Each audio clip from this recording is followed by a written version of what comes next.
to the Precision Quality and Safety session. Remain seated, please. Radiology relies on precision, quality, and safety as the fundamental pillars of its practice. These aspects are inseparable and vital in ensuring the highest standards of patient care, research, and education. This session at our conference brings together leaders from Europe, USA, and Egypt, uniting diverse experiences and global leadership in radiology. We are honored to have these distinguished chairs with us as their presence emphasizes the global significance of the session. Professor Amr Al-Haj Ali, the chairman of the Egyptian Atomic Energy Authority, Professor Hani Slim, the leader in Egypt of the Research Ethics Committees, Dr. Hanan Guefel, the Dean of Applied Health Sciences at Must University, and our dear guests who took a long distance to be with us, Professor Mariam Mikhail from the International Atomic Energy Agency and Professor Knapp from the Exeter University. They have been with us last year and we welcome them again as our friends of the conference. The core principle of precision, quality, and safety will be explored as the foundation of our radiology practice. This session offers a unique opportunity for learning and collaboration aiming to advance the field of radiology. Welcome to the Precision, Quality, and Safety session.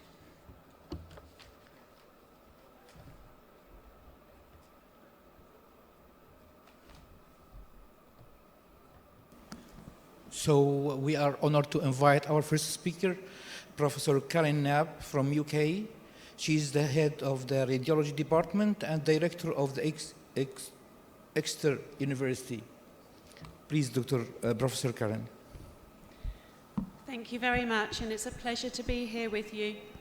In this session, I'm going to talk about scatter and dose reduction software.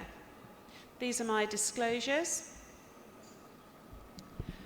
I don't know if you're using scatter reduction software in Egypt at the moment, but it's quite new in the UK and Europe, and there's very limited research on it at the moment. I'm going to talk to you briefly about the technological principles behind this software, and then talk about one of our studies we've just completed, which shows some really promising results of this new software, particularly in reducing dose to patients. As we're all aware, scatter is not our friend. It causes mislocated events within the images and noise. And we tend to use grids, physical grids, with thin slats of lead to absorb the scatter. But that means we have to give an increased dose to our patients to achieve an agreeable image to us. So there might be other ways that we can do this. In recent years, a number of manufacturers have developed algorithms that can reduce the scatter on images without the need for using a physical grid.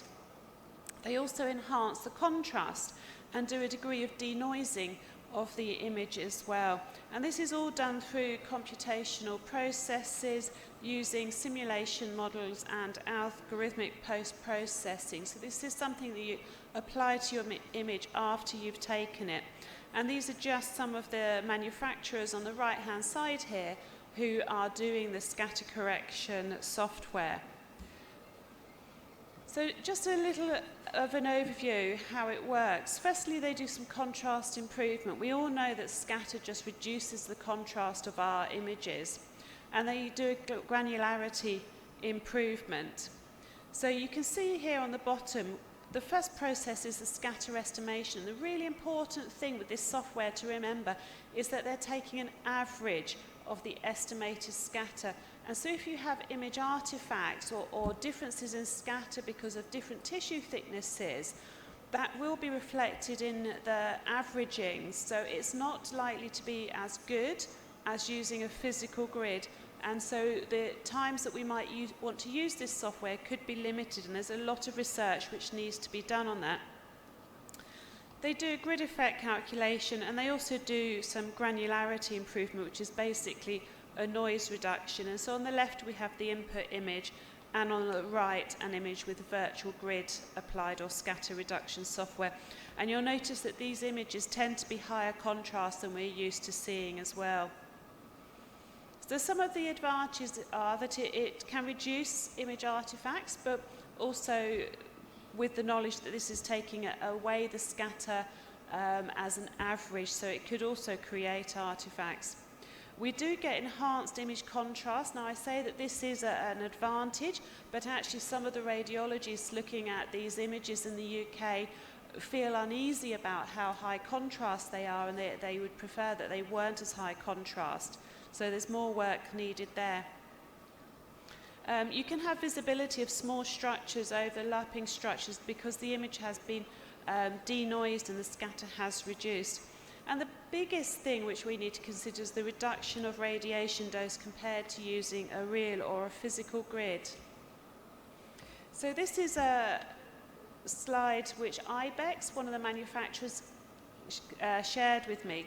On this you can see on the left-hand side, I don't know if you can see my mouse, on this image here, we have a gridless image of a standard clinical chest. And in the middle, and the most important one, is actually just the modelled scatter, which they're going to be removing from the image. And on the right, you can see the scattered corrected image. And we have the improvement factors for reducing the noise and improving the contrast as well.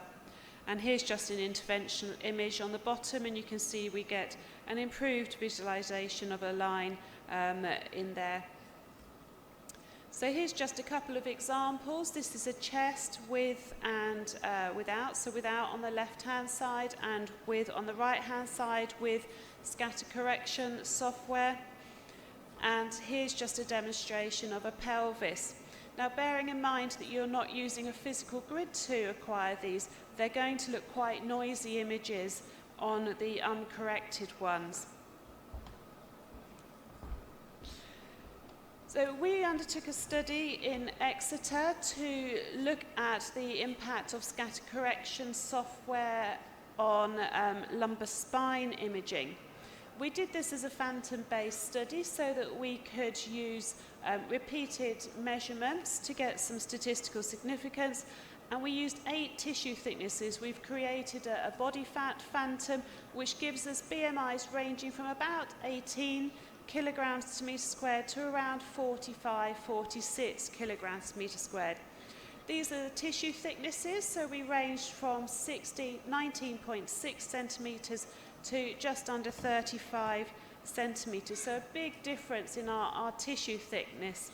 And we used a lumbar spine without the use of a physical grid. We kept the KV constant, but we used the automatic exposure device to take the images to make sure that we optimize the doses at every time, and we just use a paired t-test for comparison. So these are the results for contrast to noise ratio. The top line in green is the scatter correction software, and in red we have the physical grid. And you can see for contrast to noise ratio, these are quite close together and probably not significantly different. But the sort of top line with the contrast fits with the fact that these images feel quite contrasty when you look at them. The bottom line is when you look at it gridness, and obviously this had the lowest contrast to noise ratio. If we look at signal to noise ratio, however, the scatter correction software doesn't perform quite as well as a physical grid. So here on the top line in the red, you can see the physical grid. As we increase in the phantom thickness along the bottom, you can see that we have a decreasing signal to noise ratio with increasing tissue thicknesses. This is what we expect to see. In the UK, we have quite a lot of obesity, and we know that it gives us challenges for imaging our population. However, we didn't see a big fall off in the performance of the virtual grid or the scatter correction software compared to the physical grid. They followed the same sort of performance, but SNR was reduced a bit. The biggest impact was on our doses. So these are the dose area product results, and you can see here that we used far less dose with the virtual grid or the scatter correction software on the bottom in blue compared to the physical grid with an AEC in green on the top. And we did some Monte Carlo modelling to look at the effective dose equivalent here, and these are box and whisker plots which are covering the whole range of those body masses or phantom thicknesses. On the left, you can see that the mean and the range for the virtual grid is significantly reduced to the doses that we give with the physical grid. So this technology offers some real benefits in the future for reducing our population doses. However, we do have some more work to do. So in conclusion, we've demonstrated some excellent dose reduction potential in vitro using our phantom experiments. We have got a clinical arm to this study. We haven't analysed the data yet, so we will see if that is borne out in our clinical patients. We see improved contrast to noise ratio compared to physical grids, but actually scatter correction software has a slightly poorer signal to noise ratio compared to the physical grid, and that's largely because we're averaging that scatter and removing an average of it across the image. Certainly further research is needed on body parts. We only use one manufacturer's scatter correction software here, so there's lots of manufacturers. We don't know how they all perform, so we need more research to see how they all perform against each other's algorithms. And we need to be doing this research in vivo in our clinical populations as well to see which clinical indications this is best for, and if there's limits of when we should and shouldn't use it. At the moment, there's very limited evidence base around these, and they're very specific body parts. At the moment, there's some limited evidence in the cervical spine, chest, shoulder, lumbar spine, hip, and pelvis, and also mobile chest radiography.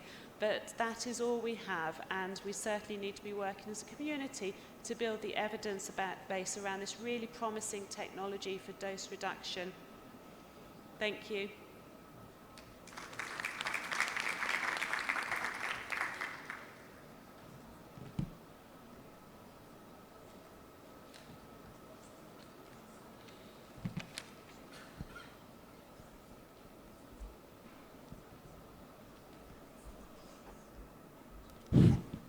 Thank you so much, Dr. Karen Knapp, for your comprehensive